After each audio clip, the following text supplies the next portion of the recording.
ఒక భర్త తన గర్భవతి అయిన భార్యను ఒక్క అబద్ధం నమ్మి ఇంటి నుంచి గెంటేశాడు.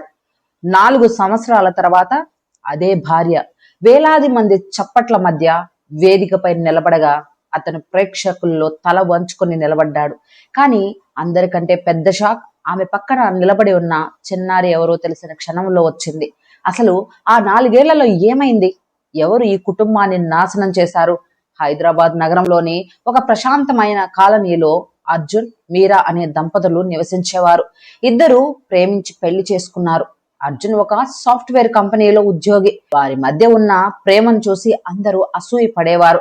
చిన్న చిన్న విషయాల్లో కూడా ఒకరికొకరు అర్థం చేసుకుంటూ నమ్మకంతో జీవించేవారు. ఒకరోజు మీరా ఆనందంగా అర్జున్ చేతిని పట్టుకుని, మన జీవితంలోకి ఇంకో చిన్న అతిథి రాబోతున్నారు అని చెప్పింది.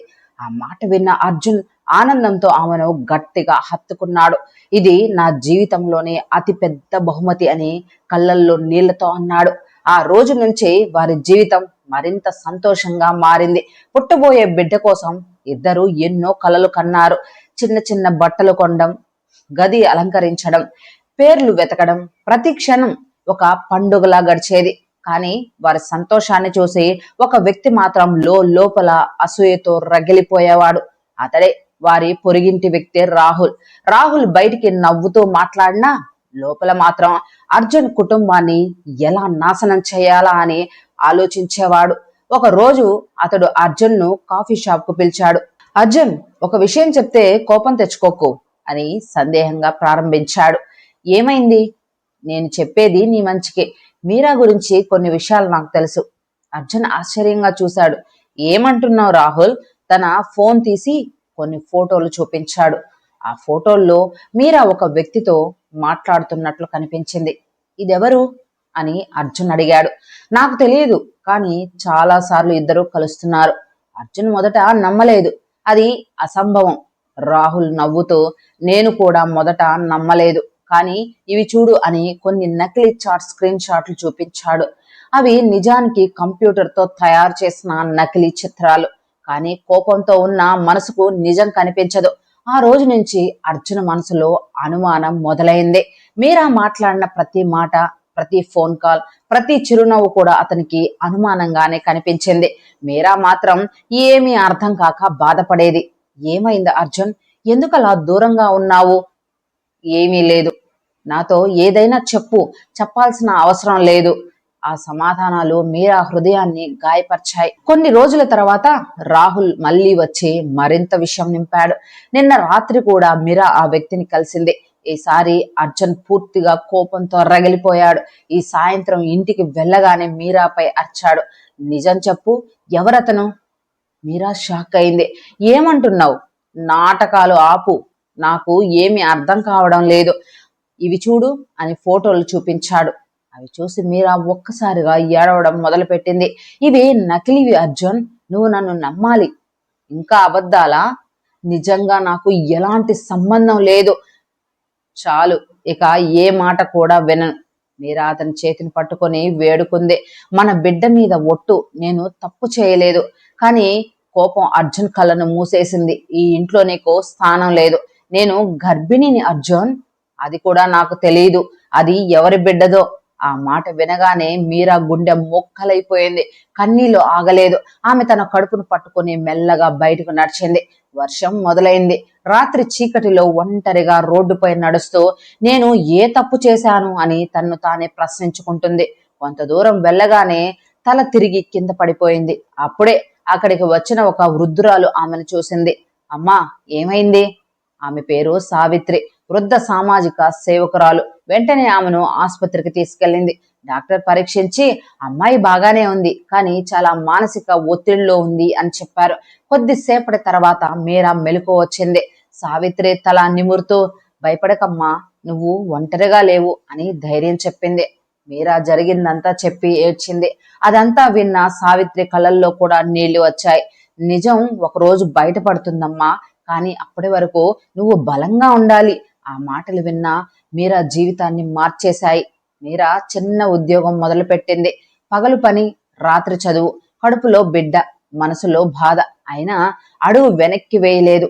అదే సమయంలో అర్జున్ జీవితం కూడా మారిపోయింది. అనుమానంతో భార్యను పంపించిన తర్వాత అతనికి ప్రశాంతత దొరకలేదు. ఇంట్లో నిశ్శబ్దం, ప్రతి మూలలో మీరా జ్ఞాపకాలు. కానీ అహంకారం మాత్రం నిజాన్ని వెతకనివ్వలేదు. ఒకరోజు కంపెనీలో పెద్ద ప్రాజెక్ట్ విఫలమైంది. దాని బాధ్యత అర్జున్ మీద పడింది. కొన్ని వారాల్లోనే అతని ఉద్యోగం పోయింది. ఇంటికి వచ్చి ఆ విషయం చెప్పక ముందే మరో దెబ్బ ఎదురైంది. తండ్రికి గుండెపోటు వచ్చింది. ఆసుపత్రి ఖర్చులు పెరిగిపోయాయి. స్నేహితులందరూ దూరమయ్యారు. అప్పుడే అతనికి అర్థమైంది, కష్టకాలంలో తన పక్కన నిలబడేది మీరా మాత్రమే అని. కానీ అప్పటికే చాలా ఆలస్యం అయిపోయింది.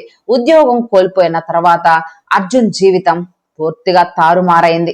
ఒకప్పుడు విలాసవంతంగా సాగిన జీవితం ఇప్పుడు అప్పులు, అవమానాలు, ఒంటరితనంతో నిండిపోయింది. తండ్రి ఆసుపత్రిలో చికిత్స పొందుతుండగా అతని వద్ద ఖర్చు పెట్టడానికి కూడా డబ్బు లేకపోయింది. ఒకప్పుడు తన చుట్టూ తిరిగిన స్నేహితులు ఇప్పుడు ఫోన్ కూడా ఎత్తడం మానేశారు. ఆ రాత్రి ఒంటరిగా ఇంట్లో కూర్చొని ఉండగా గోడపై వేలాడుతున్న ఒక ఫోటో అతని కంటపడింది. అది తన వివాహం సమయంలో తీసుకున్న ఫోటో. అందులో మీరా నవ్వుతో తన చేతిని పట్టుకుని నిలబడి ఉంది. అర్జున్ కళ్ళల్లో నీళ్లు తిరిగాయి. నిజంగా నువ్వు తప్పు చేసి ఉంటే ఆ రోజు అంత ధైర్యంగా నా కళ్ళల్లోకి చూసి మాట్లాడేదానివా అని అతను తానే ప్రశ్నించుకున్నాడు. అయితే ఇప్పుడు ఆలోచించిన ప్రయోజనం లేదు. తాను చేసిన తప్పు తన జీవితాన్ని శూన్యంగా మార్చేసింది.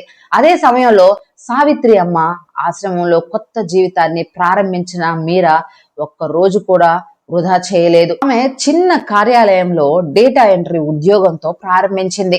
ఉదయం పని, సాయంత్రం కంప్యూటర్ కోర్సు, రాత్రి ఉన్నత చదువులు. తన కడుపులో పెరుగుతున్న బిడ్డను చూసుకుంటూనే ప్రతి కష్టాన్ని చిరునవ్వుతో భరించింది.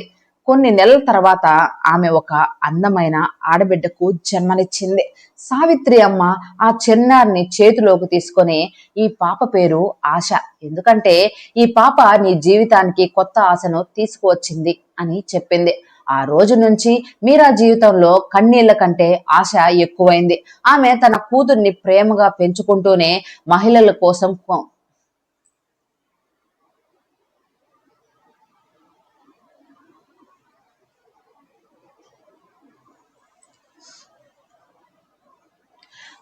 కోసం పనిచేసే ఒక స్వచ్ఛంద సంస్థలో చేరింది. అక్కడ కుటుంబ హింసకు గురైన మహిళలకు సహాయం చేయడం, వారికి ఉద్యోగ అవకాశాలు కల్పించడం, స్వయం ఉపాధి శిక్షణ ఇవ్వడం వంటి కార్యక్రమాల్లో పాలు పొందింది. ఆమె కృషిని చూసిన సంస్థ నిర్వాహకులు కొద్ది కాలంలోనే ఆమెను ప్రాజెక్ట్ కోఆర్డినేటర్ గా నియమించారు.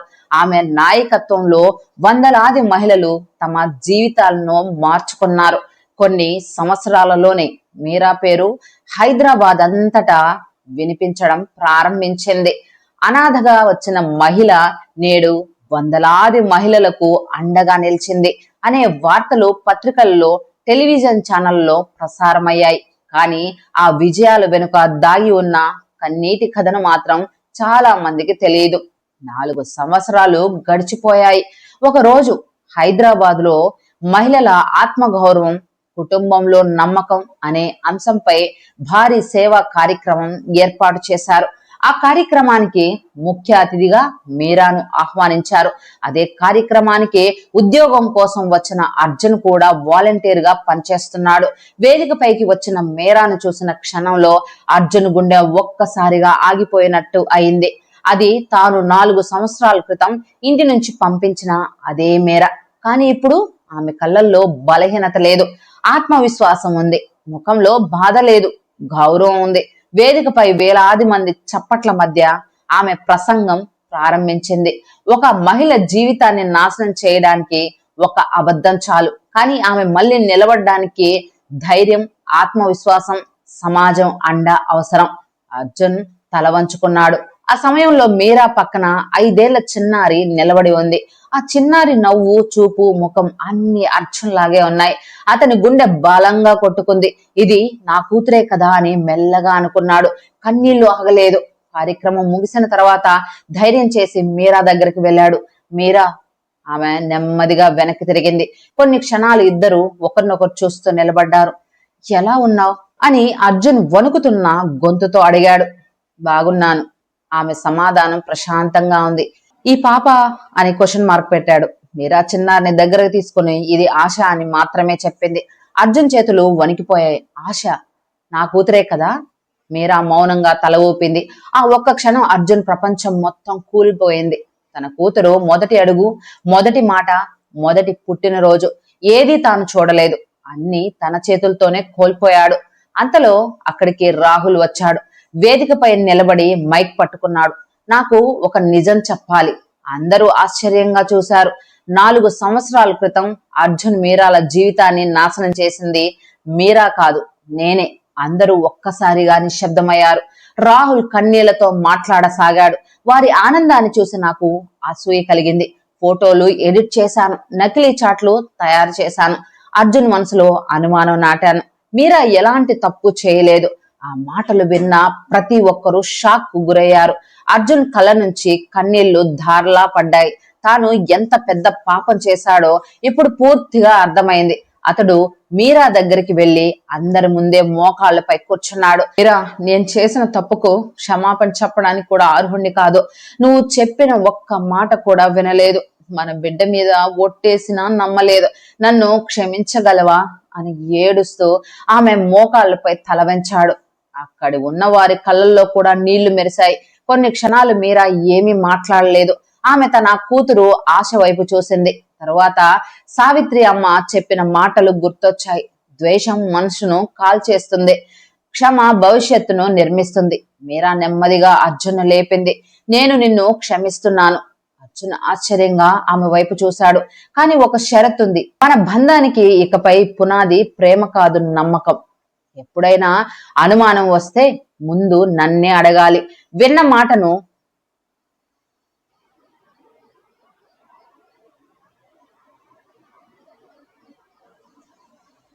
మాటను నమ్మి తీర్పు ఇవ్వకూడదు. అర్జున్ కన్నీళ్లతో తల వంచాడు. జీవితాంతం ఆ మాట గుర్తుంచుకుంటాను. కొన్ని రోజుల తర్వాత అర్జున్, మీరా, చిన్నారి ఆశ ముగ్గురు కలిసి కొత్త జీవితాన్ని ప్రారంభించారు. సావిత్రి అమ్మ ఆశీర్వాదంతో వారు నమ్మకం ఫౌండేషన్ అనే సంస్థను ప్రారంభించారు. కుటుంబాల్లో అనుమానాల వల్ల విడిపోయిన దంపతులకు కౌన్సిలింగ్ చేయడం, మహిళలకు న్యాయం, సహాయం అందించడం, యువతకు నమ్మకం, సంభాషణ, కుటుంబ విలువలపై అవగాహన కల్పించడం వారి ప్రధాన లక్ష్యమైంది. ఒకరోజు సభలో మీరా ఇలా చెప్పింది. ఒక అబద్ధం మా కుటుంబాన్ని విడగొట్టింది, కానీ నిజం మమ్మల్ని మళ్ళీ కలిపింది. అనుమానం వస్తే తీర్పు ఇవ్వకండి, నిజం తెలుసుకోండి. ఎందుకంటే నమ్మకం ఉన్న చోటే కుటుంబం నిలుస్తోంది.